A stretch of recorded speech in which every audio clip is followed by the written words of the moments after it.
Atuoma, my friend, how you doing? Doing good, Joe. How have you been? Doing great. It's good to see you. It's been too many years. As it's been a long time. Been a long time, but here we are. I'm excited. I saw your post about your fight coming up here, and I'm like, oh, I'm excited to talk to Atuoma. So, we met in Dubai many years ago, but Yeah, if you don't mind, like your roots, your family is from Nigeria, yeah. and I've met so many cool people from Nigeria, but no one cooler than you. And if you don't mind, can you tell me a little bit about that rich background that you have and how that's shaped who you are today? Absolutely. I would say it's shaped a lot of who I am. So both my parents were born and raised in Nigeria, southeast Nigeria, rural area. And my dad, he was a kid during the war, the Civil War out there.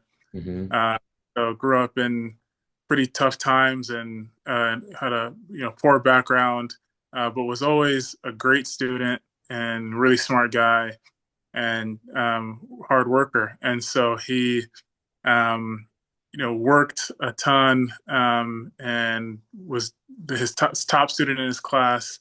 Went to live by himself at the age of 10 years old in a city called Aba in southeastern Nigeria, and he was selling like mosquito coils in the street Wow. to make money while he was going to school, living with another kid that was a friend of his.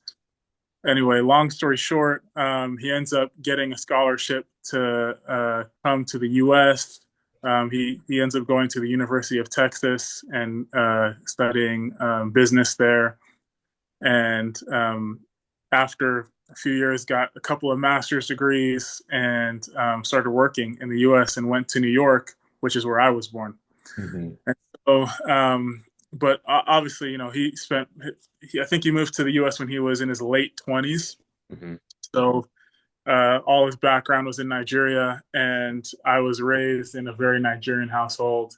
And so, education was a huge thing.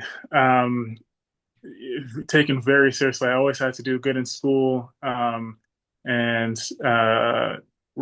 just that hard. Respect your elders, go do well in school, work hard.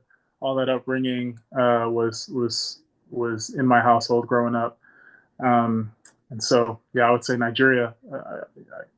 I was just there actually last year. Like, I still have family there. Yeah, Uh, yeah, it's a big part of who I am. So. that's awesome. Now, how often do you go back? So I used to go quite a bit, actually. I used to go about every couple of years. Unfortunately, my dad passed away when I was 10. And so after that, we kind of started going less and less. Mm-hmm. Uh, and so I hadn't been in almost 15 years. Wow. Um, but I just went back again in November of last year. And it was a beautiful trip. So it was good to go see family and kind of uh, like get back into my culture growing up. So Yeah, that's awesome. What's a childhood memory or tradition that still influences you today? man, let's think about that one. Um, Childhood memory or tradition? Well, I don't know why I'm having trouble thinking of one. From Nigeria, I would say just in the way that I talk to like my elders, Hmm. right?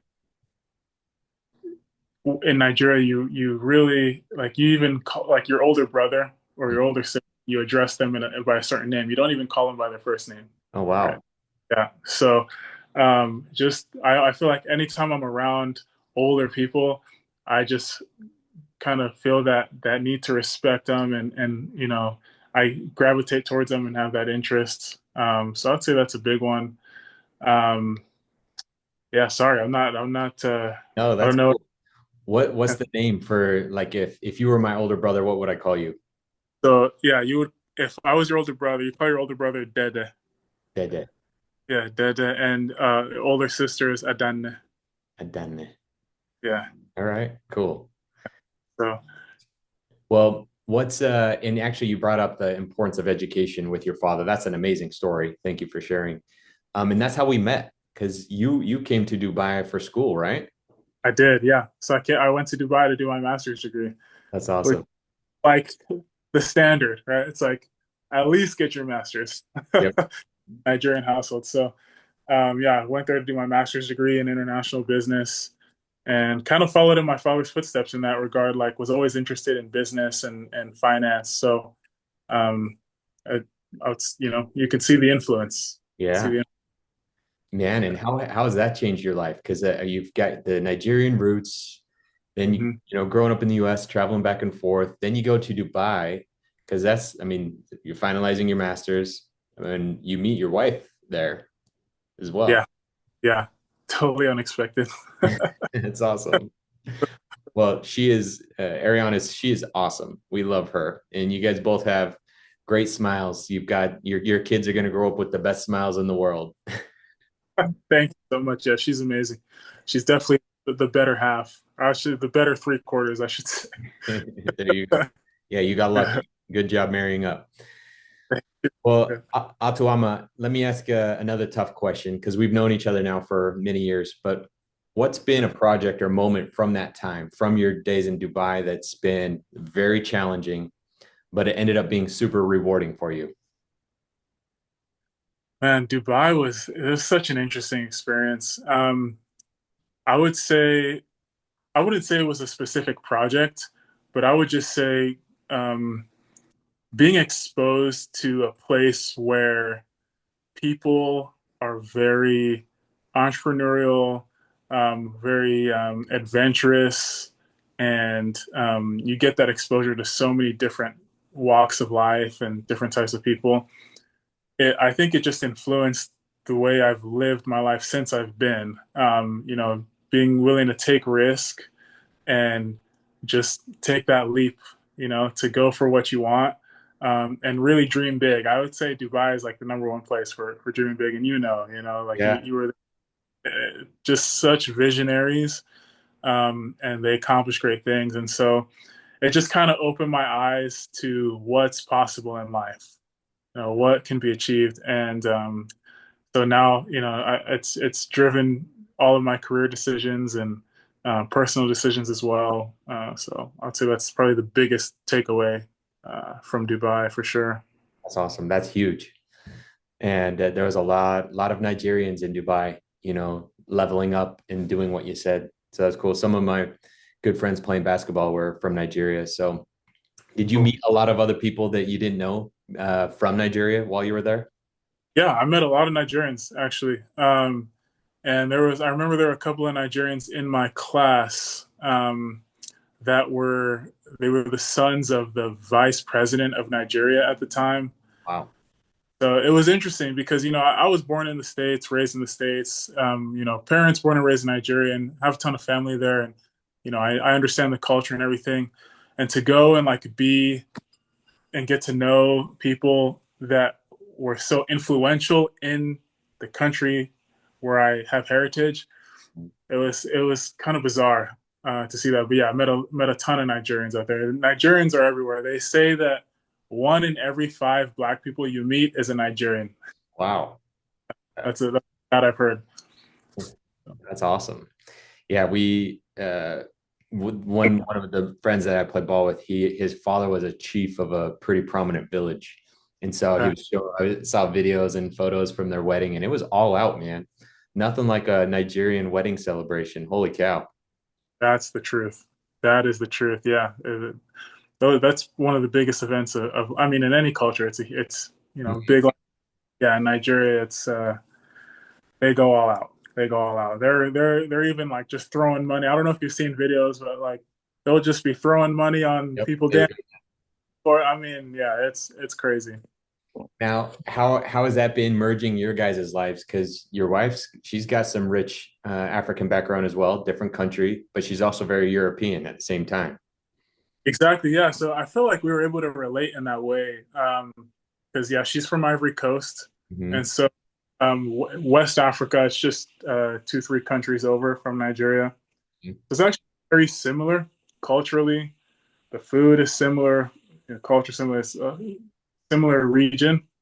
But then, yeah, grew up in Italy, and so we both kind of understood. We were able to appreciate um, our cultures, right, but not be too rigid in them, and Yeah, not be too in some of the customs. And so I think we're able to relate that way because of that similar background. that's cool. What's something unique about your Nigerian culture that you're really proud of? Oh man, Nigerians are just proud people in general. So Nigerians, they're just proud to be Nigerian. We're achievers. A lot of Nigerians are doing big things, hold big positions. A lot of CEOs, doctors, engineers, etc. So I think I'm just proud to be from a place that values achievement and values hard work, and that is just we build each other up, and we're known to be happy people. Yeah. I think that's another stat, or I guess headline I read. I remember a few years back, like Nigeria, I think one year was voted the happiest country in the world. Oh, wow. Um, yeah, just you'll see people going through hard times, going through challenges, but they still find a way to be happy. Yeah. I love that. And I've never not seen you smiling. It's Um, just well, what's a local dish or a dessert or drink that everybody has to try? that everybody has to try. I mean, the main staple is jollof rice. You may have heard of jollof rice. That's a big one. And there's the big feud between Ghana and Nigeria, who has the better jollof. Another one is fufu. Huh? Uh, and I would say those are the main two that you got to try if you're going to Nigeria. You're trying Nigerian food. Awesome. And you in that the fufu is like a root, right? Yeah, it can be made from different things. So a lot of times it's made from cassava, Hmm. but it can be pounded yam as well, Yeah. and it's like the most similar thing I would compare it to from a Western standpoint is mashed potatoes in terms of like the texture and the look. It's a little bit thicker, and then you take it and you dip it into a soup that usually has like veggies and fish or another type of meat, and it's super good. Oh man, that's great. Do you have some good Nigerian restaurants, or do you make it all from home in Utah? Yeah, we make it at home. I don't know any good, there's not many good options here in Utah. We're a little far, a little it's Yeah, a stone's throw across the pond. right. Um, what's you've I mean, you guys have been all over. You're both from various parts of the world and you go back there, but where's your favorite place that you've traveled and why? Hmm. It's between Italy and Dubai. Huh? Um, Italy, with my wife being from there, I'm a little biased, but I love their approach to life. They really know how to enjoy life. A little bit slower pace. The food is amazing. The history is rich. The architecture is beautiful. They got the beach if you go to the south. They got the cathedrals and things if you go to the north, the lakes, the mountains. I think Italy is probably the top spot. Dubai as well is beautiful, but I'll choose Italy for this one. Yeah, tough to beat Italy. Well, what's something that's misunderstood about your Nigerian culture that you wish more people understood? Hmm. I would say the straightforwardness of Nigerians. There's no such thing as like an awkward moment. Hmm. Uh, that's a very Western and maybe even an American term, like awkwardness. Hmm. Uh, so if a Nigerian sees that you have a booger in your nose, he's gonna tell you, like, hey, you got a booger, you should take it out, like you should get rid of that. Or if you're overweight, it's not even something to be self-conscious about. It's just like, hey, you're overweight, you should work out. Yeah. Uh, just the way it is, and nobody takes offense. So yeah, I would say like, people don't get offended easily. It's kind of open socially, communicate. When you're communicating with others, it's just open and straightforward. That's good. Yeah, we could use more of that in the Western cultures. Yeah, I think it could be good. It Yeah. could be a good. Well, I'll start just telling people if they're overweight, I'll just call them out and be like, "Hey, my friend Atuoma told me to just be straightforward." Yeah, be careful where you do that, Yeah, yeah. but but yeah. Who's been a major influence in your life and why? Hmm. A major influence in my life. It's funny. The first thought that came to mind was Jesus Christ. Yeah.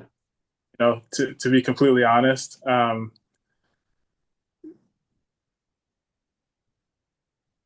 he. It's weird to talk about it like that. Like he changed my life, but Jesus Christ, he really did. I think about my upbringing and my childhood, and I told you my dad died when I was 10, and Yes. I grew up Albuquerque, New Mexico, is where we ended up, and Mhm. that's where I childhood. And I think about if I did not have the gospel, and if I did not have Jesus Christ in my life, I would have likely ended up in a completely different path.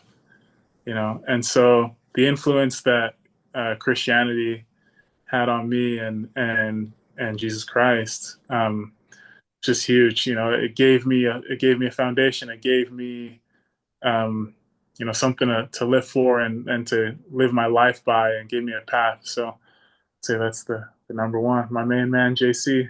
Love it. And that's where we ended up meeting. That's where you and your wife met. So I mean, man, you would have a very different life. Just I mean, that alone. Exactly. Yeah, that's a good point. Well said. I love that. If you could go back 10 years and give yourself some advice, what would it be? Don't worry. Yeah, that's the number one thing. Like everything will work out. Yeah. Don't worry. Follow your heart. Take risks. I think that it took challenges to get to a point where I said, you know what, life is you really do have to enjoy life.